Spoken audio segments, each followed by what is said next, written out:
Hi, I'm Callie and welcome to Kapowski Reads. And if you clicked onto this video, you can see what it's about. And yes, I am trying to replicate the success I had with Dracula and Dracul, where I read a book inspired by a book I love and I hopefully have a great time. So I'm doing that with Carmilla by Sheridan Le Fanu and Carmilla and Laura by SD Simper. I had grand plans for this vlog. I was going to bring you with me, do a reading vlog, because these books are both quite short. We were going to do things together. What I didn't anticipate was I'm starting to come down with hopefully just a cold, but I don't feel very well. So I'm kind of staying in and not doing exciting things, but also work has been, I had a lot to get through. So I apologise, this isn't the vlog I was hoping to give. But hopefully me blathering at you is going to be somewhat enjoyable, maybe? So let's start with the classic, Carmilla by Sheridan Le Fanu. This book surrounds Laura, a just desperately lonely young woman who lives in a castle in the Austrian forest. In the mid-19th century, she's so lonely. So lonely. And the thing that's keeping her going is knowing that she will soon have a friend come and stay for a wee while, keep her company, and she can have some socialization or just not be alone. She gets to talk to somebody her own age.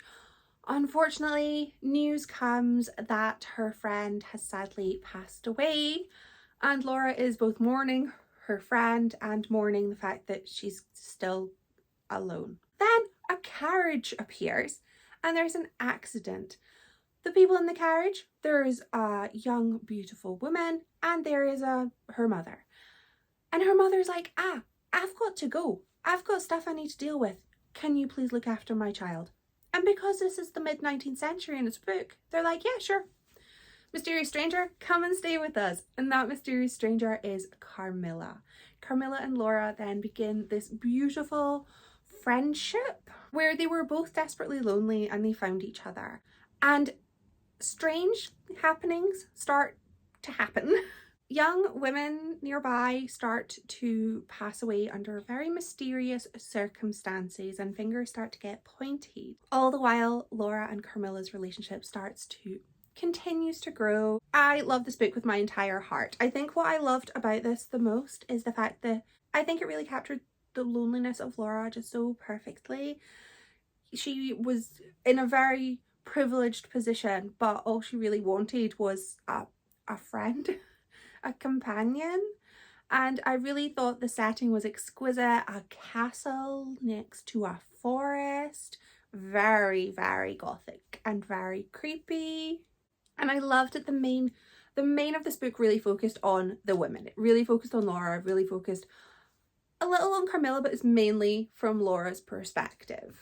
And while there are burly men and their ideas in this book, it didn't focus on them, and that's what I loved. And you can very much see the inspiration that Dracula took from this book.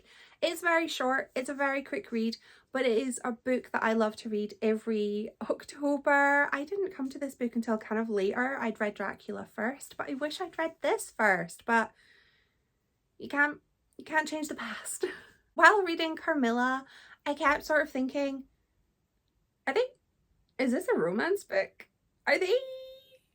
Is it friendship, or is it maybe a little bit more than friendship?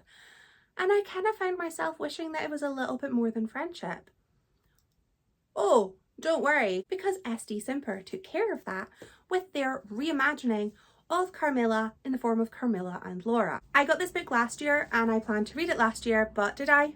No, of course I didn't. And it's so short, but I just didn't get to it. This book tells the same story, however it takes a different angle at things, and Carmilla and Laura's relationship does progress from friendship to romantic. And I'm here for that. Loved that.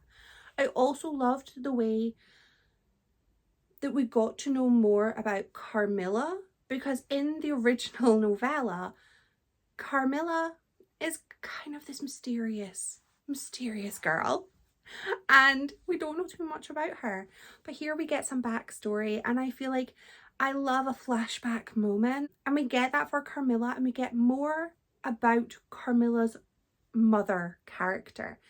She features in this book and I was so happy. This book then took a little bit of a different turn to Carmilla, and I must say that I loved the choices that were made.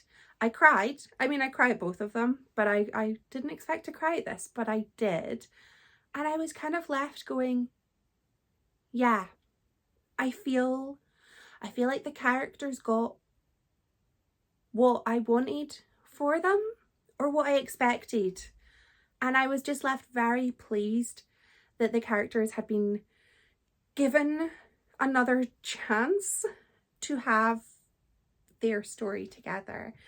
And I absolutely love this. I think this is a wonderful retelling, and I was highly amused by the fact that the retelling has a higher rating on Goodreads than the original. But I think that that is probably because the audience of Carmilla may not all be like, yeah, I want to read a romance about the two, or may not know that this book exists. It exists. Read it. It's great.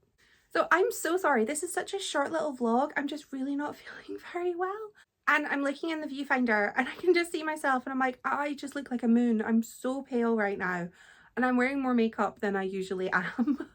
But I highly recommend, if you love Carmilla if you love Carmilla and you didn't want Carmilla and Laura to be lovers, this isn't for you. But if you loved Carmilla and you kept reading it going, they're lovers, right? They love each other in a romantic way, then you might like Carmilla and Laura. Either way, they're both super short, so you could have a fun weekend with them both, or a very fun afternoon if you don't have any plans. I have now had this happen twice, where I have read a book that is inspired by a classic that I love, and it's been grand. So I would love to know if you have read any books inspired by classics or by other popular books that you've had a great time with. Let me know. And let me know if you have read Carmilla, or Carmilla, that's the cat, or Carmilla and Laura. Thank you so much for watching. Bye.